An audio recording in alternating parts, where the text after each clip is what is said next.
এদেশ বাংলাদেশ।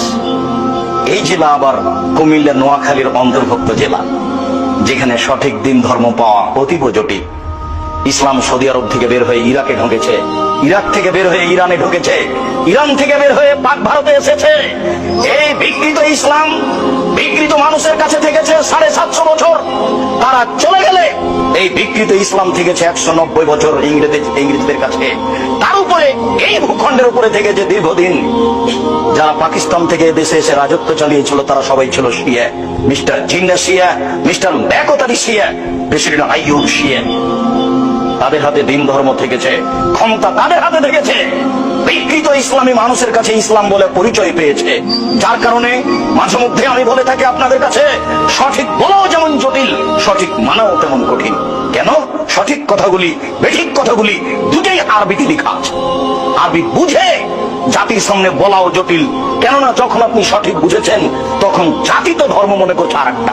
আপনি যদি বলেন, সমাজ আপনারটা মেনে নিবে না, সমাজ আর রিরি করে উঠবে। তারা বলবে, এই কেমন আলেম বাপ দাদার ধর্মকে বিকৃত করতে এসেছে। ধর্মের পরিবর্তন মানুষ সহজে মেনে নেয় না, তার নাম আকীদা, তার নাম বিশ্বাস। মুহাম্মদ সাল্লাল্লাহু আলাইহি সাল্লাম আত্মীয় স্বজনের মাঝে বলেছিলেন, বাপ দাদা আত্মীয় স্বজন চাচা চাচি দেশবাসী খালা ফুফু সবাই জেনেছিল পৃথিবীতে সবচেয়ে ভদ্র নম্র সুন্দর মানুষ হচ্ছেন মুহাম্মদ সাল্লাল্লাহু আলাইহি সাল্লাম। তার আত্মীয় স্বজন জানতো পৃথিবীর মাটিতে মুহাম্মদ সাল্লাল্লাহু আলাইহি সাল্লামের মতো ভদ্র মানুষ কেউ জন্ম নেয়নি। আনাস রাদিয়াল্লাহু তাআলা আনহু বলেন, আল্লাহর নবীর বাড়িতে আমি 10 বছর কাজের লোক হিসেবে ছিলাম। 10 বছরের মধ্যে তিনি বলেননি লেমা কুতা লেমা ফালতা, এটা করলে কেন, এটা বললে কেন। এত বড় ভদ্র মানুষ আমি জীবনে কোনোদিন দেখিনি। এই ভদ্র মানুষ সবার প্রিয় মানুষ, প্রিয় আত্মীয় স্বজনের কাছে বলেছিলেন, আল্লাহ একজন সপ্তম আকাশের উপরে আছে। জাতির জনগণের আত্মীয় স্বজনের আল্লাহ ছিল 360 জন। আল্লাহ যদি ছেড়ে দিতে বলেন তাহলে মানুষ মেনে নেয় কি করে? তাই তো মানুষ বলেছিল, এ কি যেমন তেমন আশ্চর্য, এ কি যেমন তেমন পথ, আল্লাহুস সামাদ। আরে অন্তত কেউ তো 3 জন মাবুদ মানে, এ বলছে 3 জনও নয়, মাত্র একজন সপ্তম আকাশের উপরে থাকে। কেমনে মারা যায়? একে হত্যা করতে হবে, নেহায়েত না হয় দেশ থেকে তাড়িয়ে দিতে হবে, নইলে জেলখানায় বন্দী করতে হবে, তিনটের যে কোনো একটা করতে হবে। এটাই তাদের সিদ্ধান্ত। এত বড় ভদ্র নম্র মানুষের উপরে হক বলাও যেমন জটিল, হক মানাও তেমন কঠিন। আবু হুরায়রা রাদিয়াল্লাহু তাআলা আনহু বলেন, রাসূল সাল্লাল্লাহু আলাইহি ওয়াসাল্লাম বলেছেন, ইয়াতি আলান নাসি জামানুন লা ইউবালিন নাস মা খাজা মিনহু আমিনাল হালাল আমিনাল হারাম। মানুষের উপরে অচিরে একটা সময় চলে আসছে, যে সময়ে মানুষ পয়সা উপার্জন করবে কিন্তু বিবেচনা করতে পারবে না বা করবে না এটা বৈধ না অবৈধ। সেই সময় এখন মানুষ পয়সা উপার্জন করছে কিন্তু বিবেচনা করতে পারছে না বা করার চেষ্টা করছে না, এটা বৈধ না। আরো জটিল হচ্ছে, আব্দুল্লাহ ইবনে আমর রাদিয়াল্লাহু তাআলা আনহু বলেন, রাসূল সাল্লাল্লাহু আলাইহি ওয়াসাল্লাম বলেছেন, ওয়াল্লাহি লাল ফাকরা আখশা আলাইকুম।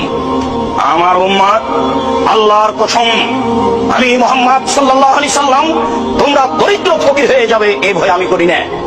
তুমি এই ভয় করবেনই বা কেন? দিন যত যাবে মানুষের টাকা পয়সা তত বেশি হবে, এ কথাই ঠিক। মরুভূমিতে শস্য গজাবে, এ কথাই ঠিক। তাই তো মাঝে মধ্যে আপনাকে বলেছি, মানুষের অর্থ সম্পদ এত বেশি হবে, একটা গাভীর দুধ খাবে একটা গ্রাম, আর একটা ডালিম খাবে একটা বংশ। অর্থ সম্পদ কত বেশি হতে পারে। আমার উম্মত দরিদ্র হবে ভয় আমি করি না। আল্লাহে আল্লাহর কসম, লাল ফাকরা আখশা আলাইকুম, তোমরা দরিদ্র হয়ে যাবে এ ভয় আমি করি না। ওয়ালাকিন আখশা আলাইকুম আন তুসাতা আলাইকুমুদ দুনিয়া কামা বাসাতাত মান কানা ক্বাবলাকুম। পৃথিবী তোমাদের সামনে তুলে ধরা হবে, দেখবে শুধু প্রযুক্তি আর প্রযুক্তি, টাকা টাকা। তোমাদের সামনে পৃথিবীকে এইভাবে তুলে ধরা হবে, তোমরা দেখতে পাবা শুধু টাকা আর টাকা, প্রযুক্তি আর প্রযুক্তি, পয়সা আর পয়সা। টানা ফাসুহা, পয়সা উপার্জন করতে প্রতিযোগিতায় নেমে যাবা, কে কত পয়সা উপার্জন করতে পারে। কামা টানা ফাসুমান কানা কাবলাকুম, তোমাদের পূর্বের লোকেরা যেমন পয়সা উপার্জন করার জন্য প্রতিযোগিতায় নেমে গেছিল, তোমরাও নেমে যাবা। তাহলে কুকুম, এই পৃথিবী তোমাদেরকে ধ্বংস করে দিবে। কামা আহলাকাতহুম, যেমন পূর্বের লোককে পৃথিবী ধ্বংস করেছে। এটা আমার ভয়, দরিদ্র হয়ে যাবা এই ভয় আমার নেই। বাংলাদেশের প্রায় মানুষ বলল ডেস্টিনি বৈধ, জিজিএন বৈধ। আমার সাথে 2-1 জন ছিল কিনা আমি জানি না। আমি জোরালো কণ্ঠায় জাতির সামনে কণ্ঠে বলতে দেখেছি, ডেস্টিনি চিরদিনের জন্য হারাম, ডেস্টিনি কখনো বৈধ হতে পারে না। যারা খুব জোর দিয়ে আমার মুখের উপরে বলতে চেয়েছে, তারাকে আমি বলেছি, আমি আব্দুর রাজ্জাক বিন ইউসুফ আল্লাহর কসম করে বলছি, আপনার নামে যে চট্টগ্রামে গাছটা আছে, সেই গাছটা যদি আপনি আজকে কেটে এখানে নিয়ে এসে দেখাতে পারেন জাতির সামনে, তাহলে আমি বুঝবো সত্যি ডেস্টিনি বৈধ। মরা পর্যন্ত, কিয়ামত পর্যন্ত আপনাকে সময় থাকলো, আপনার উত্তরসূরি যারা আসবে তাদের সময় থাকলো, আপনার নামে চট্টগ্রামে কোনো গাছ নেই। এটা একটা মিথ্যার উপরে চলছে, ভুয়ার উপরে চলছে।